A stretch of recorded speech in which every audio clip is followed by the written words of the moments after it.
आयुषे जन्मनि सत्त्ववृत्तये स्थितौ प्रजानां प्रलये तमस्पृशे अजाय सर्गे स्थितिनाशहेतवे त्रयीमयाय त्रिगुणात्मने नमः। प्रिय छात्र बंधुओं, आपका संस्कृत अध्ययन के इस भाग में पुनः एक बार फिर से हार्दिक स्वागत है। पिछले अंक में आपने राजा शूद्रक के संबंध में सुना कि पृथ्वी पर इन गुणों से युक्त, अर्थात एक राजा में जितने गुण होने चाहिए उन सभी गुणों से युक्त शूद्रक नाम के एक राजा थे, जिनकी विदिशा नाम की राजधानी, जो बेतवती, वर्तमान में बेतवा नदी के नाम से जानी जाती है, उसके किनारे थी। बेतवा नदी के किनारे बसी हुई नगरी विदिशा जिसका नाम था, वही इनकी राजधानी थी। उनके वर्णन में आगे बाणभट्ट लिखते हैं, स तस्यांच, वे उस नगरी में विजिता शेष भुवन मंडलतया, पूरे संसार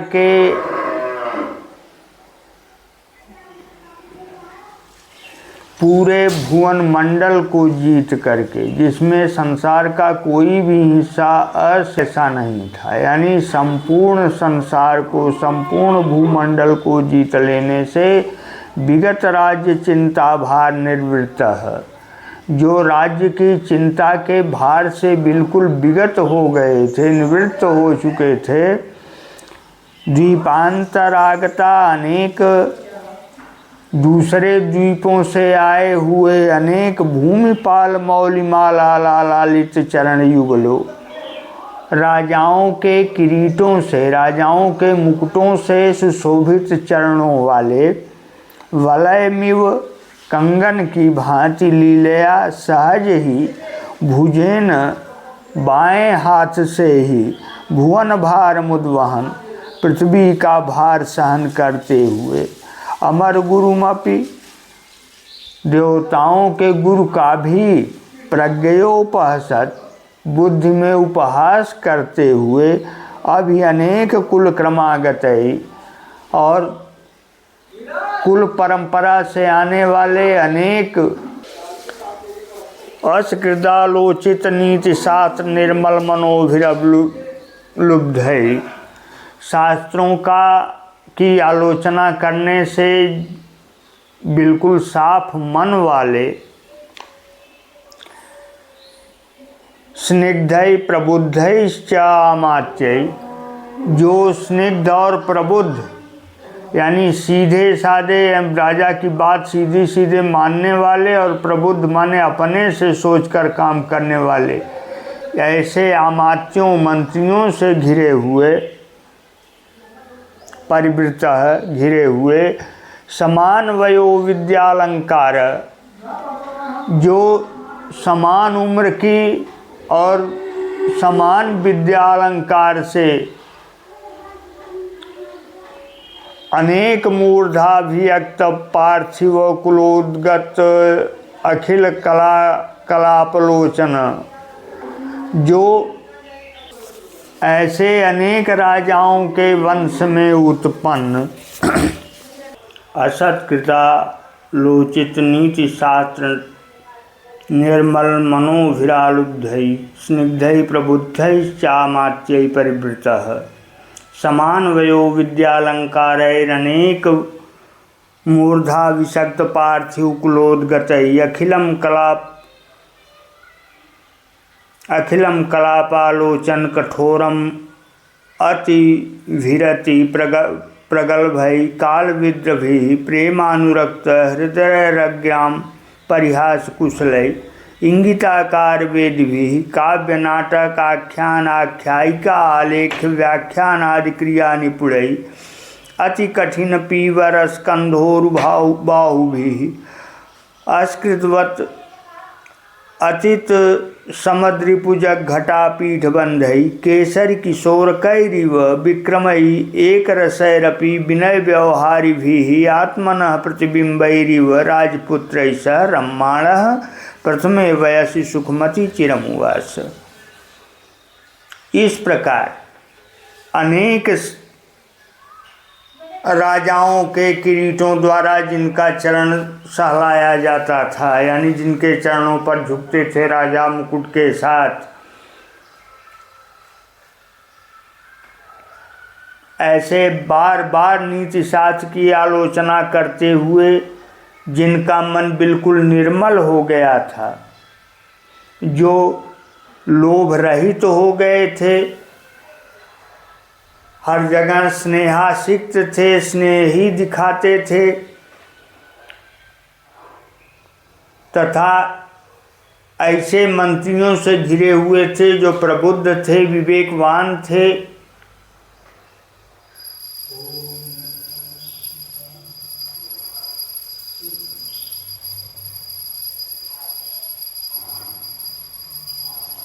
विद्या और आभूषणों से युक्त अनेक अभिषिक्त राजाओं के वंश में उत्पन्न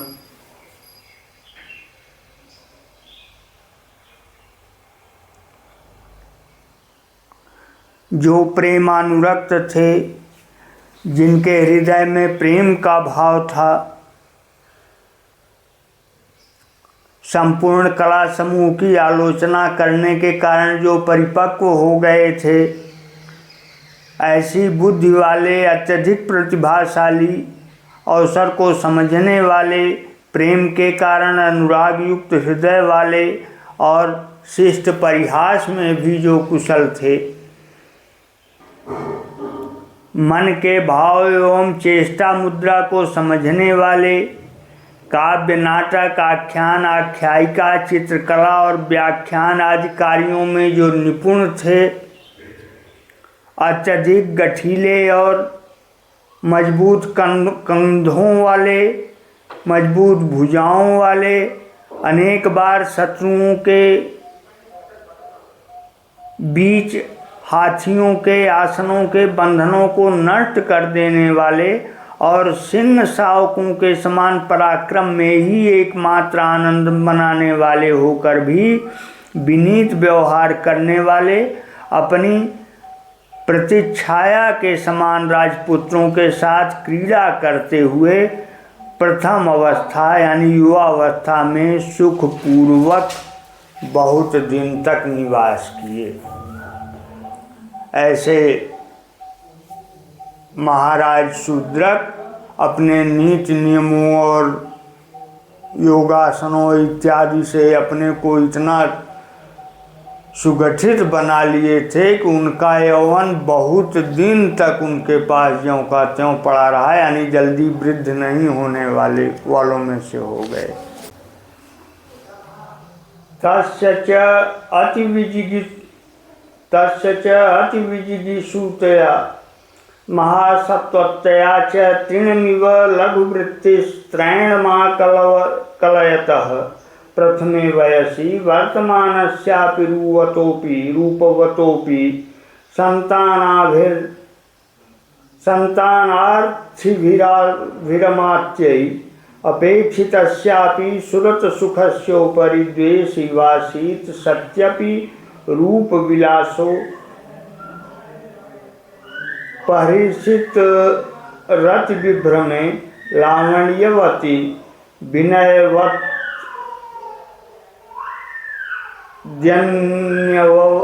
धन्यवद्यवती हृदयाहारिणी चावरोध जने। जिनके भीतर जीतने की प्रबल इच्छा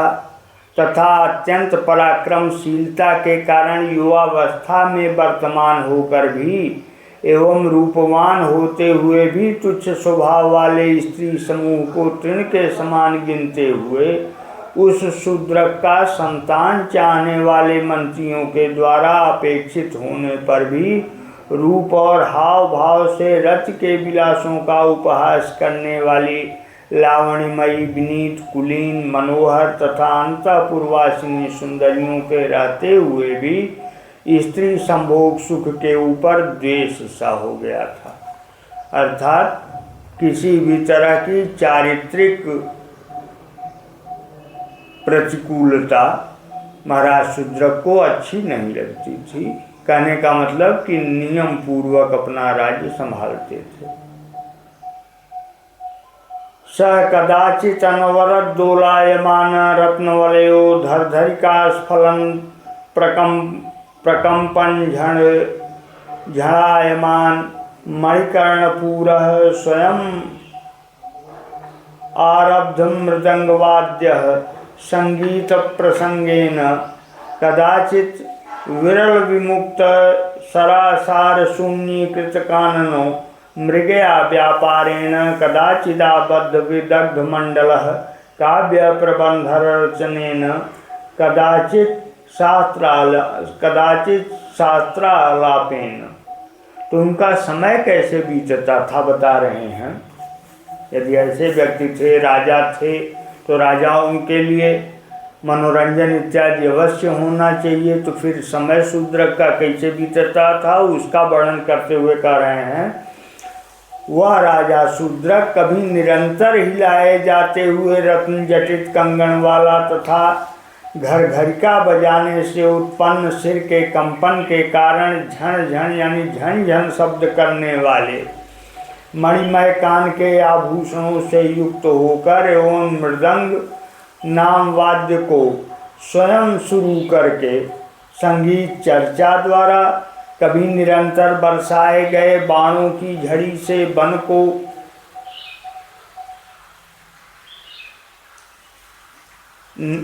नरभक्षी इत्यादि घातक जीवों से वन को नष्ट करने के कारण,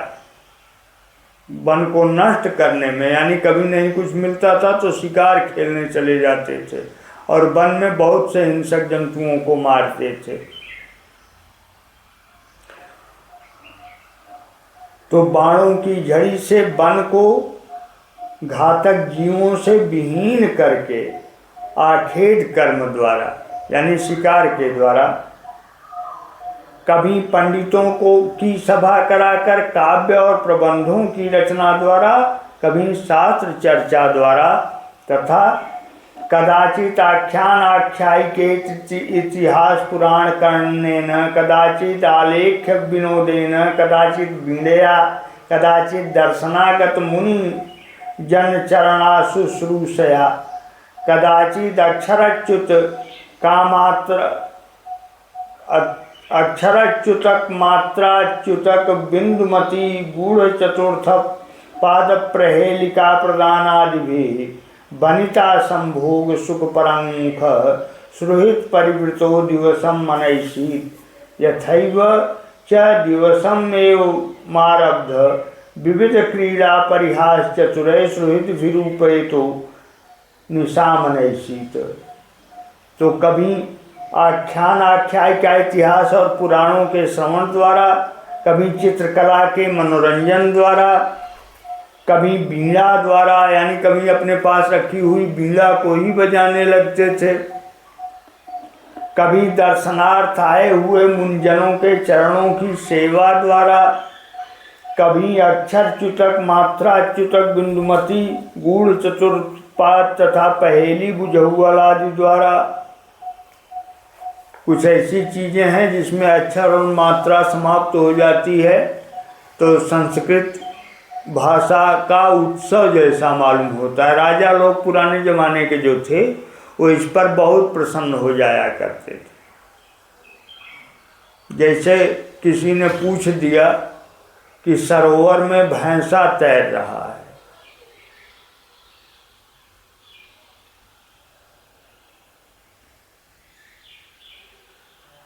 तो अनुवाद में सरोवरे महिषा तरती, तो इसे अच्छा न मान करके कासरे कासर सरती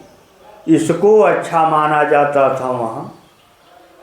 तो इस प्रकार एक ही शब्दों के प्रयोग से, मात्राओं के कम होने से, जैसे हमारे यहाँ संधियाँ, संस्कृत में संधियाँ इसीलिए बनी कि कुछ मात्राएं कम हो जाती हैं उसमें।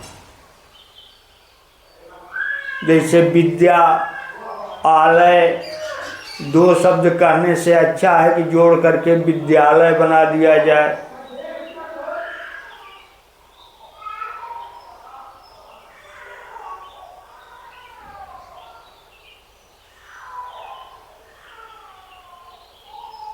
तो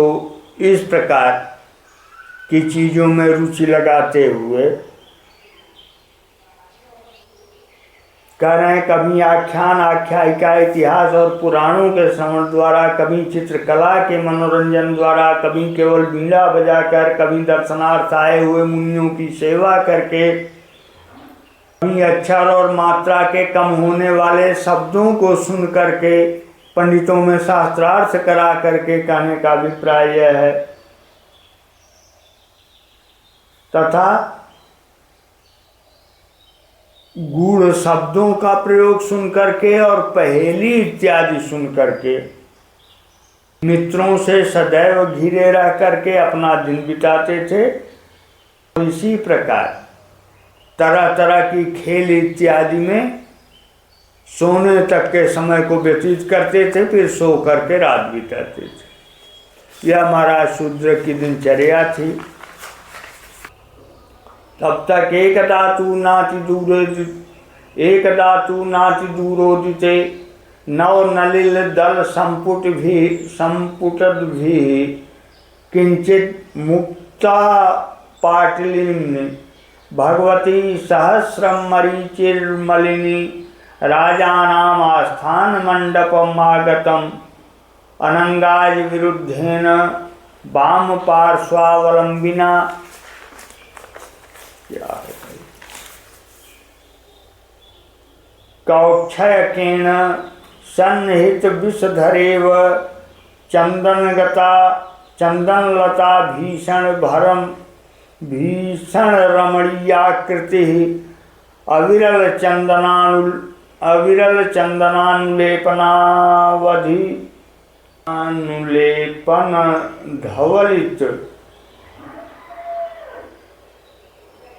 धवलित स्तंतता उन्मत्त जतैरावत कुंभ मंडलेव मंदाकिनी चूड़ामणि संक्रांत प्रतिबिंबच्छलेन राजाज्ञेव मूर्तिमति राजाभिः शिरोभिरूहयमाना सरजिव कलहंस धवलांबरा यमदग्न परशुधारेव वशीकृत सकल राजमंडला विंध्यवन भूमिरिव बेत्रलतावती राज्याधिदेवतेव विग्रहिणी।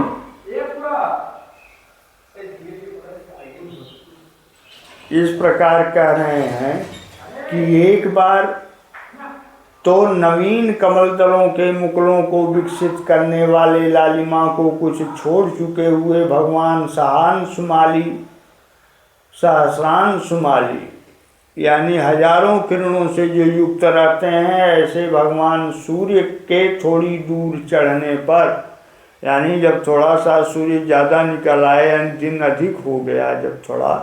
सुबह की बात नहीं है, स्त्री जाति के प्रतिकूल बाईं बगल लटकती हुई खड्ग के कारण सर्पधारिणी चंदनलता के समान भीषण और रमणीय आकृति वाली चंदन के गाढ़े लेप से सफेद पड़ गए स्तन प्रदेश से युक्त, अतएव स्नान करते हुए ऐरावत के जल से ऊपर उठे हुए कुंभस्थल से युक्त आकाश गंगा की तरह शिरोमणियों पर पड़ते हुए प्रतिबिंब के बहाने मानो राजा शूद्र की शरीर धारणी आज्ञा की तरह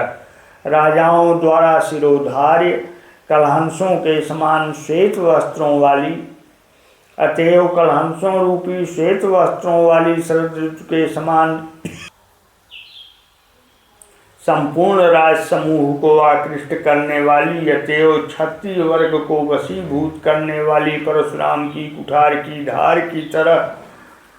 बेंत की छड़ी वाली अर्थात बेंत की लता से अतएव युक्त विंध्यवन की भूमि के समान, राज्य की अधिष्ठात्री शरीर धारिणी देवी के समान, प्रतिहारी समुपसृत्य, प्रतिहारी ने उपसृत्य उपस्थित होकर, क्षितितल निहित जानुकर कमला सविनयम अब्रवीत, धरती पर अपने दोनों को टिका करके झुकती हुई, दोनों घुटनों को टिका करके झुकती हुई हाथ जोड़ते हुए बोली, देव अर्थात महाराज की जय हो। द्वार स्थिता सुरलोकम आरोहत स्त्री शंख कोरिव कुपित शतमख हुंकार निपातिता, राज्य लक्ष्मीर दक्षिणापथागता चांडाल कन्यका, पंजरस्थम सुकमादाय देवम विज्ञापयति। महाराज, दरवाजे पर दक्षिण देश से आई हुई कोई चंडाल कन्या पिंजरे में एक तोता लेकर के आपसे कुछ कहना चाहती है, आपका दर्शन करना चाहती है। सकल भुवन तल सर्वरत्नानाम उदधिर्वैक भाजनम विहंगम अश्चायम आश्चर्य भूतो निखिल भुवन तल रत्नम ऋति कृत्वा देवपाद मूलम मेनमादाया गता हम इच्छामि। वह यह कह रही है कि जैसे महाराज स्वयं सभी रत्नों के प्राप्त होने वाले समुद्र की भांति हैं, फिर भी एक रत्न है अलग से, उसी प्रकार सभी गुणों के रत्न वाला, गुणों का रत्न धारण करने वाला यह तोता अपने आप में पक्षियों में एक रत्न है, इसलिए मैं इसे महाराज को देना चाहती हूँ। आश्चर्य भूतो निखिल भुवन तल रत्न मृत कृत्वा देवपाद मूल मेनम आदाय मागता हम इच्छामि, देव दर्शन सुखम अनुभवितुम। उसे महाराज को देने की इच्छा से महाराज के दर्शन का सुख प्राप्त करना चाहती हूँ। इति ऐसा कह करके प्रतिहारी शांत हो गई। प्रतिहारी ने कहा कि महाराज, दक्षिण देश से आई हुई एक चांडाल कन्या जो पिंजरे में एक तोता रखे हुए है, वह कह रही है कि यह तोता पक्षियों में एक रत्न है, सामान्य तोता मत समझिए, और इसे मैं महाराज को देने आई हूँ, इसलिए आप जा कर के निवेदन कर दीजिए कि मैं महाराज के दर्शन का सुख ग्रहण करना चाहती हूँ।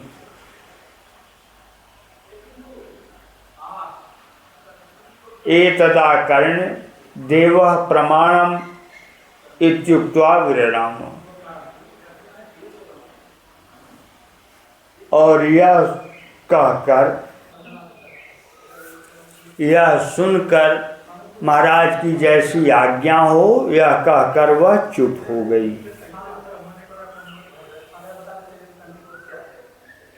उपजात कुतूहलस्तु राजा समीपवर्ती नाम राज्ञाम अवलोक्य मुखानि को दोषः प्रवेश्यताम। राज को भी जिज्ञासा बढ़ी कि आखिरकार तोता है तो उसमें क्या गुण है। एक तो पक्षी में वैसे भी तोता सबको प्रिय लगता है, लेकिन अगर ऐसा कोई तोता है जिसमें बता रही है कि उसमें सभी गुण हैं, सामान्य तोता नहीं है, तो उन्होंने एक बार राजाओं की तरफ देखा कि लोग क्या कहते हैं, और जब राजाओं ने मूक समर्थन किया तो उन्होंने कहा क्या परेशानी है, उसे ले आओ हमारे यहाँ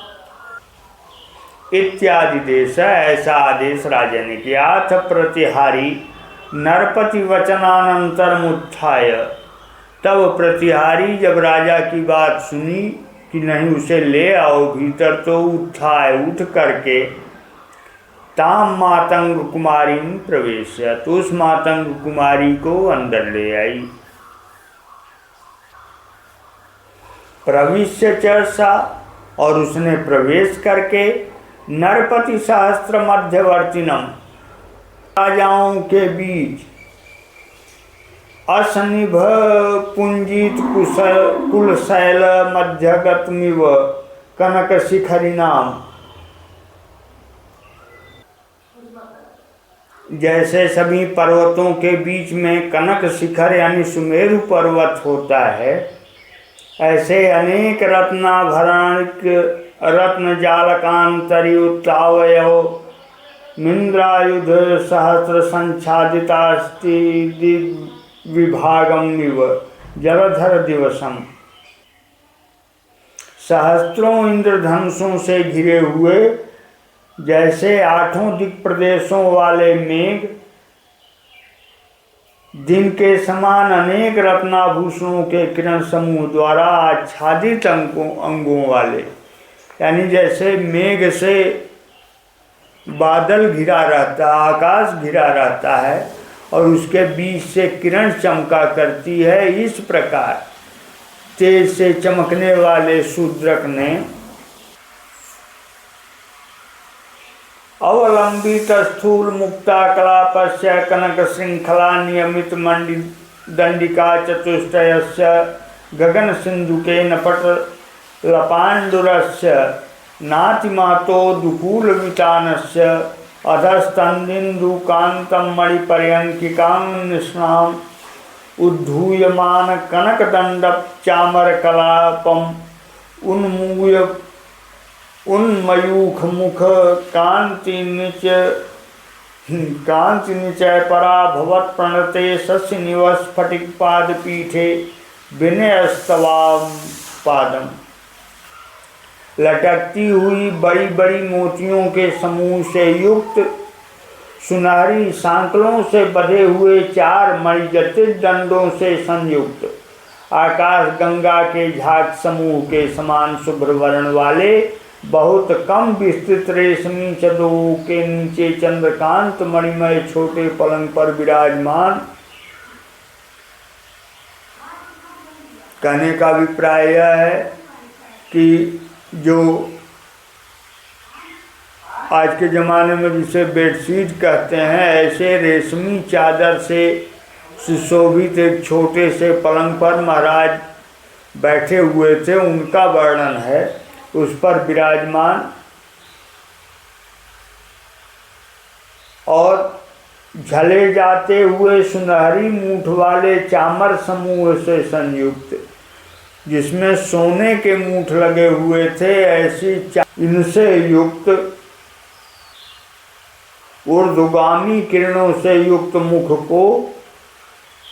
कांति के समूह से पराजित होने के कारण नम्र हुआ चंद्रमा प्रतीत होने वाले स्फटिक मणिमय चरण पीठ पर बायां पैर रखे हुए, यानी जब वो